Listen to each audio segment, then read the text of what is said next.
Muy bien, amigos, retornamos aquí en este interesante diálogo que estamos sosteniendo con Tito Borea y quería preguntarle cómo va el tema de la Casa de la Constitución, sobre todo en esa lucha para retornar algunos de los planteamientos de la Constitución del 79, ¿no? Sobre todo el Bueno, Senado. mira, antes de eso quiero dejar las cosas donde quedamos.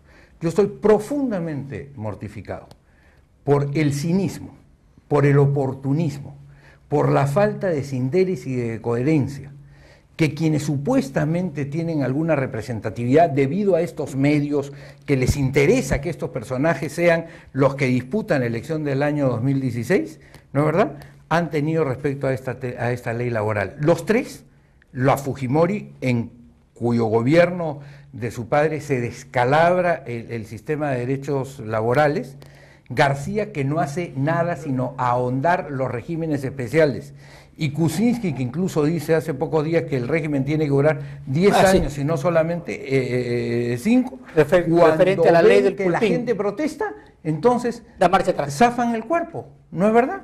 Es decir, ¿qué política es esa? ¿Qué anclaje hay ahí con la sociedad?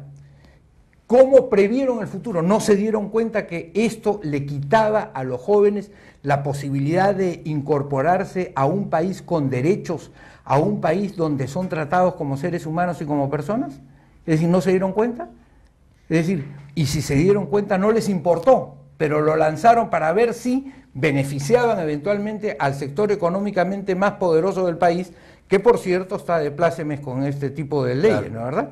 Entonces, y después, cuando se dan cuenta que eso va a perder votos, reculan. Bueno, yo denuncio pues, denuncio a García, denuncio a Kuczynski y denuncio por supuesto a Keiko Fujimori y a todos los fujimoristas por la manera como proceden, y que hoy día lo único que han hecho es han enseñado el fustán. Nos han dicho verdaderamente de qué madera están hechos: de la madera de la demagogia, de la madera del oportunismo, de la madera de beneficiar a los intereses de quienes más tienen en el país y de no preocuparse por los demás, sino solamente cuando los demás, efectivamente, preocupados por su futuro, hacen causa común, y entonces dicen ellos: ah, yo voy a necesitar sus votos, entonces mejor me hago el loco del retroceso. ¿Cómo es posible que cambien casi en 24 horas para que una posición? Eso demuestra un debilitamiento ideológico, de demuestra convicción, un oportunismo, demuestra de un fidelidad, cinismo, unas ideas, demuestra no las tienen. una falta de coherencia con el sistema democrático, demuestra una ausencia total de valores. ¿Queremos los peruanos ser gobernados por esa gente otra vez? ¿Queremos ser gobernados por los Fujimoris, que no tenían ningún valor? No nos olvidemos que el padre de la señora Keiko decía que él no admiraba a ningún peruano, ni a Grau, ni a Bolognesi, ni a Cáceres, ni a Alfonso Ugarte, ni a nadie. Ok, queremos ser gobernados por este ciudadano García, que efectivamente dijo que iba a hacer el tema constitucional para devolver derechos, estabilidad política al Perú, que estaba establecida en la Constitución del 79 y que no hizo nada en los 5 años a pesar de haberlo prometido en verso y en prosa. Creemos en el señor Kuczynski, que dijo que iba a renunciar a la nacionalidad estadounidense y que por supuesto se ha hecho el loco en 7 idiomas, claro, y no ha renunciado a nada, porque distinto es si tú fueras español, porque tú cuando eres español tienes la doble nacionalidad desde que naces y en consecuencia no tienes que renunciar a nada. Pero cuando te vas a ser ciudadano de los Estados Unidos, tú tienes que renunciar a tu país y prometer además lealtad absoluta a ese país, que es un país muy importante, es un país muy respetable, es un país muy querido como es Estados Unidos, pero al que del que estás haciéndote súbdito. ¿Y qué pasó con Kuczynski? Es decir, ¿no se atreven los periodistas a enfrentarlo a Kuczynski cada vez que habla con este tipo de cosas? Es decir, ¿qué clase de periodismo tenemos? Eso es lo que hay que preguntarnos ahora. Ahora, muy bien, Tito, y retornando a lo que te preguntaba sobre la Casa de la Constitución, ¿hay todavía margen para seguir por supuesto planteando el retorno de la Constitución? Yo creo que vamos a terminar en una nueva Constitución. Lamentablemente, porque creo que mucho bien le hubiera hecho al país, efectivamente, mucho bien le hubiera hecho al país, dar el ejemplo de cómo un sistema democrático se reconstituye, expele la voluntad viciada de un dictador, que es además atropelladora de los derechos de las personas. Ya acabo de leer un artículo de Aníbal Quiroga ayer, si no me equivoco, en El Comercio, en donde él dice, esta es una constitución con una total falta de legitimidad de origen, pero hay que dejar, perdón un momentito, ¿quién es él? Es la representación del poder constituyente y en consecuencia él puede reemplazar esa voluntad constituyente que en una democracia solo le corresponde al pueblo, porque un grupo de profesores, por un grupo de economistas, porque un grupo de empresarios piensa que esa constitución está bien, entonces ya todos tenemos que aceptar con eso. ¿A quién los ungió a ellos para decir que una cuestión que era absolutamente nula podía cobrar vida, vigencia y obligatoriedad para el resto del país? Es decir, nadie. Es más, cuando en el Perú se le ha preguntado en elecciones si querían la Constitución del 79 o la del 93, las dos veces que directamente se le ha preguntado en estos últimos años al Perú, el Perú ha preferido la Constitución del 79. No votó por García y por Humala en el año 2011, 2006 que decían que eso. Hablaban eso. Así es. Incluso Ollanta intentó juramentar con la Constitución del 79. No votó en el año 2011 por Ollanta en contra de la Fujimori, cuando efectivamente, como tú lo dices, no solamente él, sino Chejade y Marisol Espinosa juraron por eso. ¿Ah? Entonces, ¿en qué quedamos? ¿Dónde está la sindéresis? ¿Dónde está el respeto a la voluntad, a la palabra que se empeña con el pueblo? Yo denuncio eso. Yo denuncio eso como persona que he estado en la política nacional, como preocupado por el destino del país y como persona que siempre está pensando qué cosa puede ser bueno para el Perú. Y yo no creo que es bueno para el Perú que lo gobiernen ni los cínicos, ni los oportunistas, ni los logreros. Ahora, en ese marco que estás planteando, Tito, ¿tú tienes ya alguna perspectiva, tienes algún olfato de lo que puede ser la campaña del 2016?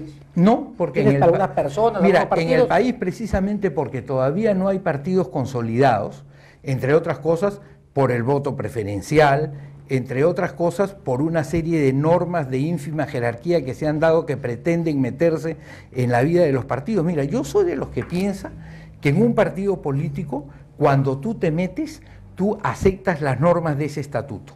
Ponte que tú te metes al partido fujimorista y tú sabes que en el partido fujimorista, si quieres ser candidato a regidor de Duraznopampa, tú tienes que caerle bien a Fujimori. Perfecto, tú te metiste a ese partido, tú sabes a qué reglas juegas. Ahora, si el partido dice aquí hay democracia interna y no hay democracia interna, entonces ahí sí hay que jalarle las orejas y hay que declarar nulos esos procesos. Pero la posibilidad de organizar el partido es una posibilidad que tiene que venir libremente definida por quienes participan en ese partido. Aquí se trata de hacer un paralelo que no funciona, pues, porque así se dice, así como el ciudadano tiene un voto, un ciudadano, un voto, tiene que haber un militante, un voto. No es así. Y te voy a explicar por qué. Porque para tú ser un ciudadano, tienes que haber pasado 18 años de tu vida en los cuales te enseñaron el himno, la bandera, claro, la escarapela, la historia, los ríos, el territorio. Conoces el Perú, quieres al Perú, entiendes a tus conciudadanos peruanos. Si tú le das un militante un voto, el señor se inscribe hoy y el día de mañana va a votar, vamos a suponer en el PPC, Pedro Pérez se inscribe hoy y mañana va a votar para ver quién va a representar a la corriente social cristiana en el Perú, igual que Lourdes Flores, que tiene 35 años en el partido y que se ha sacado del ancho por ese partido y que sabe lo que quiere decir ese partido. Tú te das cuenta que eso no tiene lógica, pero aquí pues se repiten las cosas como si fueran verdades y eso no tiene ninguna lógica, ninguna lógica. Entonces hay que replantearse el tema de verdad. Para eso son los senados, pues, por ejemplo. Claro. ¿Te das cuenta? Claro, los senados le dan unidad. Le dan lo que dijo Gersi, la mirada nacional. Claro. Le dan unidad, porque si no tú tienes un conjunto de embajadores, el embajador de Tacna, el embajador de Loreto, que son gente con muy buena voluntad, pero que precisamente como su sistema de elección los va a obligar a regresar ahí, entonces plantean temas locales. Entonces la segunda mirada, la mirada nacional, es fundamental para tener una nación. Si no, lo que tú tienes es una descentralización absoluta que, como dice este libro, ¿Por qué fracasan los países? ¿Por qué fracasan los países? No sé si tú lo has leído, de Acemoglu, y no me acuerdo del otro autor, profesor de MIT y de Harvard los dos, es, entre otras cosas, porque no hay una centralización suficiente para poder imponer políticas, que no significa ausencia de descentralización, claro, pero que sí significa preocupación por digamos, el país como conjunto para poder efectivamente hacer que las políticas que se adopten se sigan en todas partes y permitan efectivamente ahora, Tito, un crecimiento desgraciadamente homogéneo. El tiempo nos está ganando porque estamos entrando a un tema que solo ameritaría un programa, que es cuál va a ser el futuro de la descentralización y de los gobiernos regionales con tanta corrupción, ¿no? Ese es un tema. Ahora, corrupción en los gobiernos regionales es probable, pero yo me pregunto, ¿y no hay corrupción en el gobierno nacional? Y en el gobierno central también. Me parece un poco raro, pero lo voy a decir de frente, que solo se hable de corrupción en los gobiernos regionales. Está muy bien que se hable de corrupción donde sea, en el gobierno municipal, en el gobierno regional, en lo que sea. Pero Belaúnde, pero Locio, y en el gobierno Orellana. nacional, en el gobierno nacional no hay corrupción y de eso no se habla. Sí.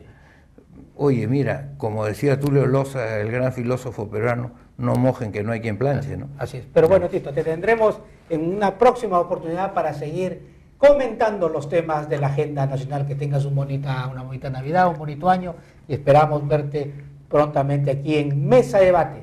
Retornamos después de estos consejos comerciales.